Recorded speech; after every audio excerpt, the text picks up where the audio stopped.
Assalamualaikum warahmatullahi wabarakatuh. Waalaikumsalam warahmatullahi wabarakatuh. Bagaimana kabarnya hari ini anak-anak? Baik, Bu. Alhamdulillah.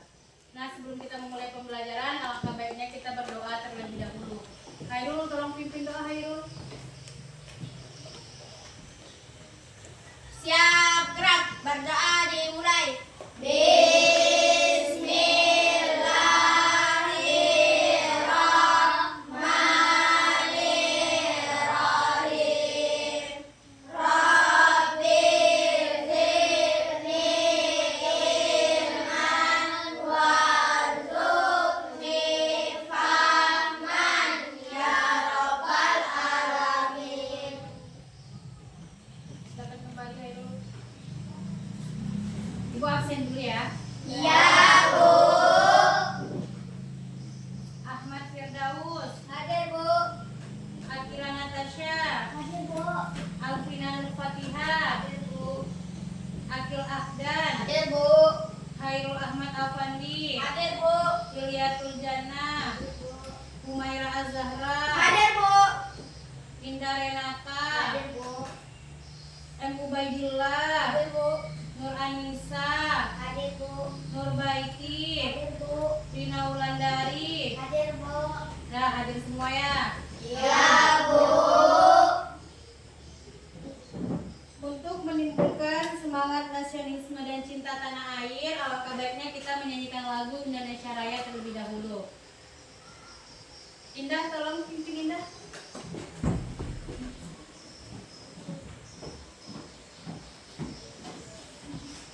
Anak-anak tolong berdiri.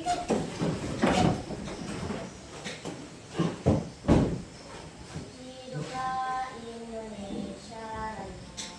1, 2, 3. Indonesia tanah airku, tanah tumpah darahku.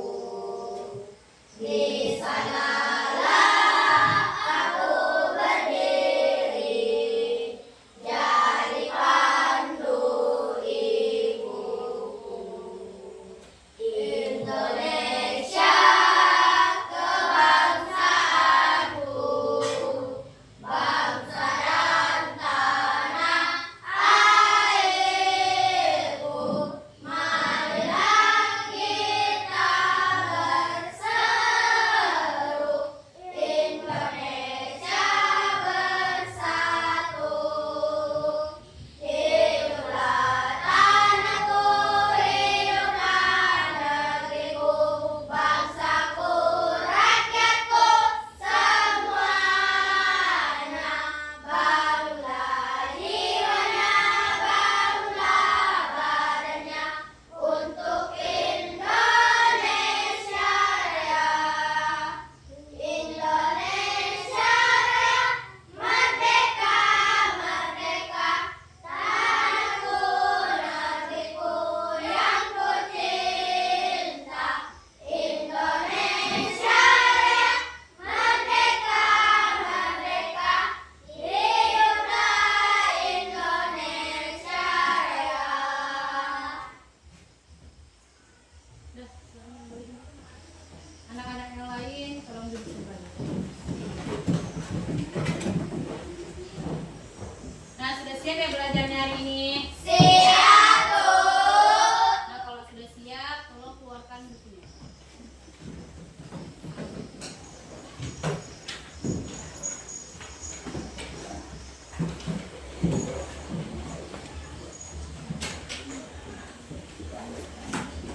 Ya. Siap, Bu. Nah, Ibu bacakan dulu ya kesepakatan kelas kita. Iya, Bu. Yang pertama, datang tepat waktu. Yang kedua, memperhatikan guru. Yang ketiga, mengerjakan tugas dengan baik. Yang keempat, berbicara yang sopan. Yang kelima, membuang sampah pada tempatnya. Paham? Paham, Bu. Ibu mau bertanya dulu. Pernahkah kalian melihat tukang bakso? Pernah,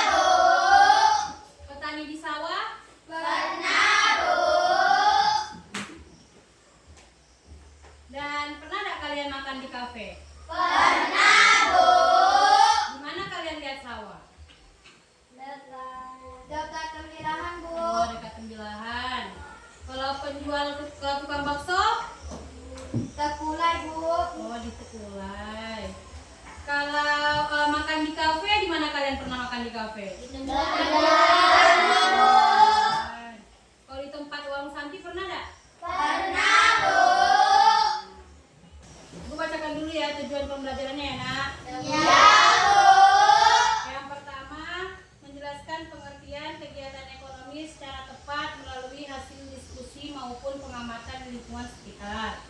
Yang kedua, menyebutkan dan mengelompokkan jenis-jenis kegiatan ekonomi masyarakat Indonesia yang meliputi kegiatan produksi, distribusi, dan konsumsi. Yang ketiga, memberikan contoh kegiatan ekonomi yang ada di lingkungan sekitar berdasarkan potensi sumber daya alam di Indonesia maupun di daerah setempat. Yang keempat, menyajikan hasil diskusi kelompok mengenai kegiatan ekonomi dalam bentuk presentasi dengan percaya diri di depan kelas. Yang kelima, menunjukkan sikap kerjasama, aktif, tanggung jawab, dan saling menghargai pendapat saat berinteraksi dalam kelompok. Nah, Ibu akan tolong simak ya, Nak, penjelasan Ibu. Ya, Bu. Secara umum, pengertian ekonomi adalah aktivitas yang dilakukan manusia demi memperoleh barang atau jasa. Kegiatan ekonomi terdiri dari 3 macam. Yang pertama, produksi. Yang kedua, distribusi. Yang ketiga, konsumsi. Nah, Ibu akan bahas yang pertama dulu ya, yang produksi. Produksi adalah kegiatan menghasilkan barang atau jasa atau kegiatan menambah nilai guna barang atau jasa. Berdasarkan pengertian produksi tersebut dapat disimpulkan bahwa nilai guna suatu barang akan bertambah bila barang tersebut diolah lagi dan menghasilkan barang lain. Setiap barang memiliki nilai guna yang berbeda.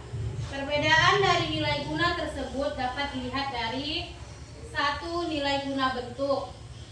Nilai guna bentuk suatu barang akan memiliki nilai guna apabila telah mengalami perubahan bentuk. Contohnya kacang kedelai. Kacang kedelai akan memiliki nilai guna apabila diolah menjadi tempe dan tahu. Nilai guna tempat. Nilai guna tempat suatu barang akan lebih tinggi karena perbedaan tempat. Misalnya, pasir akan lebih bertambah nilai gunanya apabila dibawa ke toko bangunan. Yang ketiga, nilai guna waktu. Nilai guna suatu barang akan bertambah apabila barang tersebut digunakan pada saat yang tepat. Misalnya, payung kita gunakan saat hujan atau panas. Yang keempat, nilai guna kepemilikan. Nilai guna barang akan bertambah apabila barang tersebut telah berpindah kepemilikannya. Misalnya, sepatu di toko sebelum memiliki nilai guna dan akan memiliki nilai guna kalau sepatu tersebut dibeli seseorang dan kemudian dipakainya. Faktor produksi terbagi menjadi 2. Yang pertama, faktor produksi asli, dan yang kedua, faktor produksi turunan. Nah, selanjutnya Ibu akan membahas tentang distribusi. Distribusi adalah kegiatan untuk menyalurkan barang atau jasa dari produsen kepada konsumen. Lembaga atau perorangan yang melakukan distribusi disebut distributor. Tujuan distributor yang pertama, menyalurkan barang dari produsen kepada konsumen. Yang kedua, agar menghasilkan produksi lebih berguna bagi masyarakat. Yang ketiga, kebutuhan masyarakat akan barang terpenuhi. Yang keempat, agar kontinuitas produksi terjamin. Nah, siapakah yang disebut distributor lembaga distribusi? Yang pertama, pedagang. Pedagang adalah distribusi yang membeli barang dengan tujuan untuk dijual kembali atas namanya sendiri. Pedagang terdiri dari pedagang besar dan pedagang eceran. Yang kedua, perantara khusus. Perantara khusus adalah lembaga yang berfungsi untuk menyalurkan barang dari produsen ke konsumen. importir dan eksportir. Importir adalah seorang atau badan usaha yang membeli atau mendatangkan barang dari luar negeri. Sementara eksportir adalah orang atau badan usaha yang menjual barang ke luar negeri untuk memperoleh keuntungan. Nah, saluran distribusi terbagi menjadi 3. Yang pertama, distribusi langsung. Yang kedua, distribusi semi langsung. Dan yang ketiga, distribusi tidak langsung. Nah, selanjutnya Ibu akan membahas tentang konsumsi. Pengertian konsumsi adalah kegiatan ekonomi yang mengurangi atau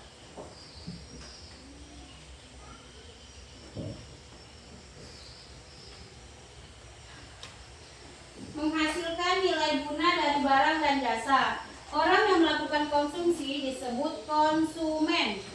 Pelaku konsumsi bisa individu, perusahaan, bahkan negara. Kegiatan kita makan di kafe itu termasuk kegiatan konsumsi.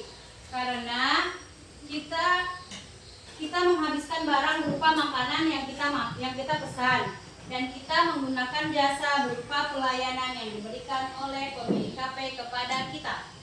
Ciri-ciri dari kegiatan konsumsi: yang pertama, barang yang dikonsumsi merupakan buatan manusia, misalnya motor dan mobil. Yang kedua, barang yang dikonsumsi ditujukan langsung untuk memenuhi atau memuaskan kebutuhan hidup. Yang ketiga, barang yang dikonsumsi akan habis atau akan mengalami penyusutan yang pada akhirnya barang tersebut akan dimanfaatkan lagi. Misalnya, manusia menggunakan motor sebagai alat transportasi. Lama-kelamaan nilai guna ekonomi barang tersebut akan berkurang. Faktor yang mempengaruhi pola konsumsi diantaranya: yang pertama, tingkat pendapatan masyarakat. Yang kedua, selera konsumen. Yang ketiga, harga barang. Yang keempat, tingkat pendidikan masyarakat. Yang kelima, jumlah anggota keluarga. Yang keenam, lingkungan. Pengelolaan jasa untuk konsumsi. Yang pertama, barang yang habis dalam satu kali pakai, misalnya makanan dan minuman. Yang kedua, barang yang habis untuk beberapa kali pakai, misalnya pasta gigi dan sampo. Yang ketiga, barang yang habis dipakai dalam jangka waktu yang lama, misalnya rumah, motor, dan mobil. Nah, sampai sini paham? Paham, Bu. Nah, kalau sudah paham, Ibu mau bertanya.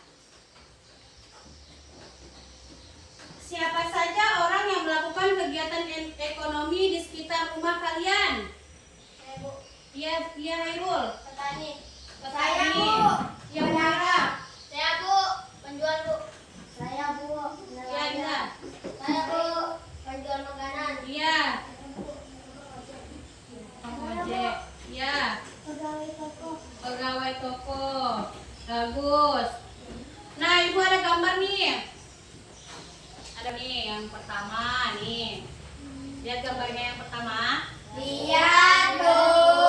Nah, yang kedua.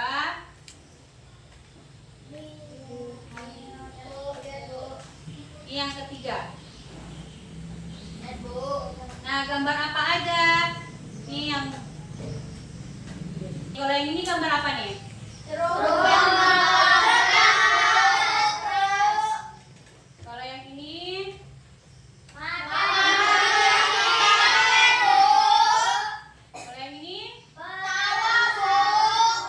Nah, dari ketiga ini nih, yang ini tadi apa?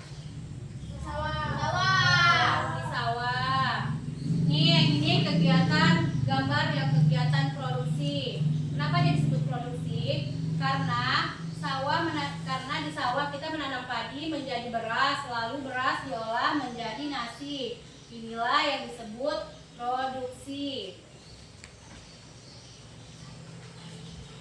Nih, kalau yang ini apa nih? Truk Membawa beras. Nah, inilah kegiatan yang disebut distribusi.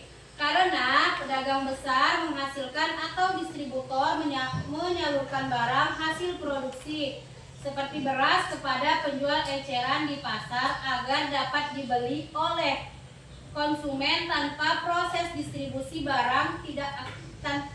tanpa proses distribusi barang tidak akan sampai ke tangan pembeli. Ini disebut distribusi. Nah, yang terakhir ini gambar apa nih? Makan di kafe. Nah, inilah contoh gambar ekonomi yang tentang konsumsi. Makan di kafe menggunakan barang makanan untuk memenuhi kebutuhan energi. Paham? Paham, Bu. Kalau sudah paham, kita bagi kelompok dulu. Bagi kelompok. Tunggu dulu. Ini kelompok pertama. Ini kelompok pertama nih yang ini. Kelompok pertama. Ini kelompok kedua, kelompok ketiga, dan kelompok keempat. Paham?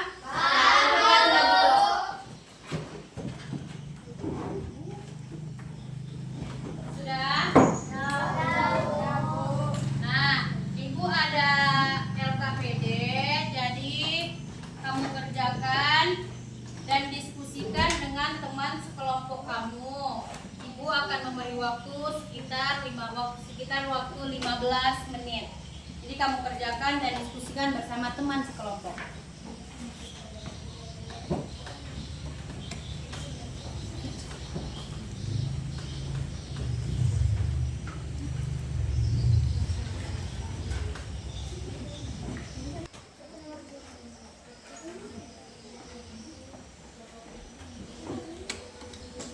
Paham ya?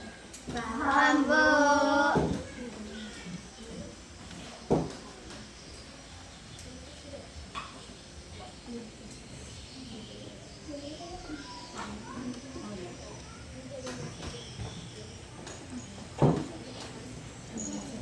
Kalau sudah siap, Ibu mau berkelompok mempresentasikan hasil diskusi kelompok kamu.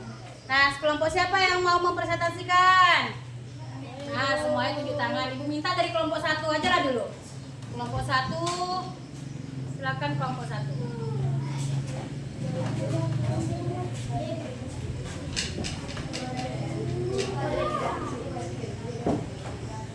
Assalamualaikum warahmatullahi wabarakatuh. Waalaikumsalam warahmatullahi wabarakatuh. Kami akan mempresentasikan hasil diskusi kami. 1. Apa yang dimaksud dengan kegiatan ekonomi? Kegiatan ekonomi adalah aktivitas yang dilakukan manusia untuk memperoleh barang atau jasa guna memenuhi kebutuhan hidupnya. Sebutkan 3 macam kegiatan ekonomi. 1. Produksi. 2. Nah, selanjutnya kelompok 2.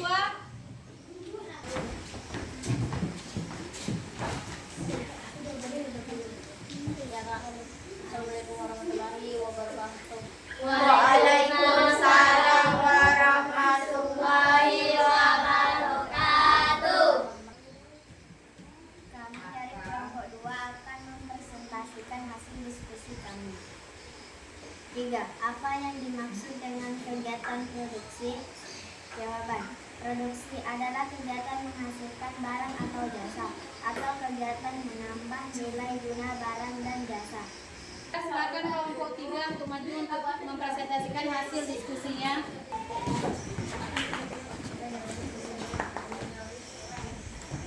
Kami dari kelompok 3 akan mempresentasikan hasil diskusi kami. 4. Apa pengertian distribusi? Jawaban. Distribusi adalah kegiatan menyalurkan barang atau jasa dari produsen kepada konsumen. Nah, selanjutnya kelompok 4, kelompok yang terakhir, silakan maju untuk mempresentasikan hasil diskusinya.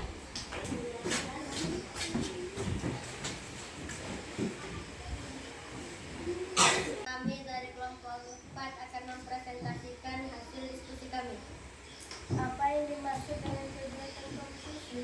Konsumsi adalah kegiatan menggunakan barang atau jasa untuk mengurangi atau menghabiskan nilai guna dari barang dan jasa tersebut. Silakan kembali. Tepuk tangan untuk semuanya. Terima kasih kepada kelompok yang telah mempresentasikan hasil diskusinya. Semuanya bagus. Saya kita tepuk tangan. Sampai sini paham?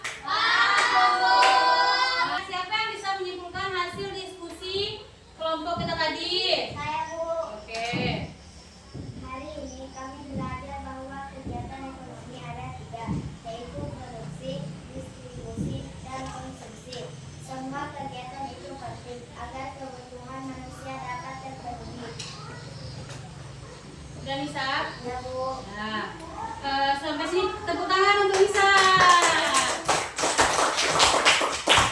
Sampai sini paham?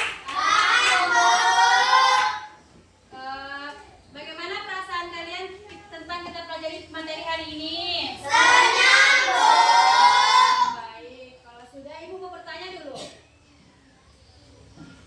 Apa manfaat adanya kegiatan ekonomi bagi masyarakat di sekitar tempat tinggal kalian? Saya Bu. Ya Maulana, apa Maulana? Membantu masyarakat memenuhi kebutuhan hidup, menambah penghasilan dan menciptakan lapangan pekerjaan. Baik.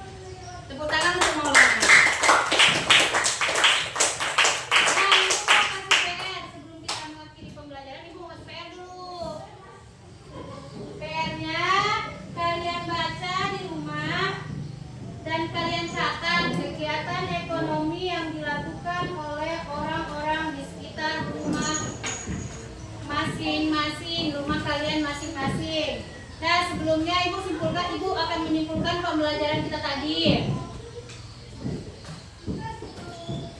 Anak-anak, hari ini kita sudah belajar tentang kegiatan ekonomi. Kegiatan ekonomi itu ada 3. Yang pertama produksi, yang kedua distribusi, dan yang ketiga konsumsi. Semua kegiatan itu saling berhubungan. Produsen membuat barang, distributor menyalurkannya, dan konsumen menggunakan barang tersebut untuk memenuhi kebutuhan. Jadi kegiatan ekonomi sangat penting agar kehidupan kita berjalan dengan baik. Nah, sampai sini paham? Paham Bu. Nah, cukup sekian pembelajaran kita pada hari ini. Sebelum kita mengakhiri, alangkah baiknya kita berdoa terlebih dahulu dengan mengucapkan hamdalah.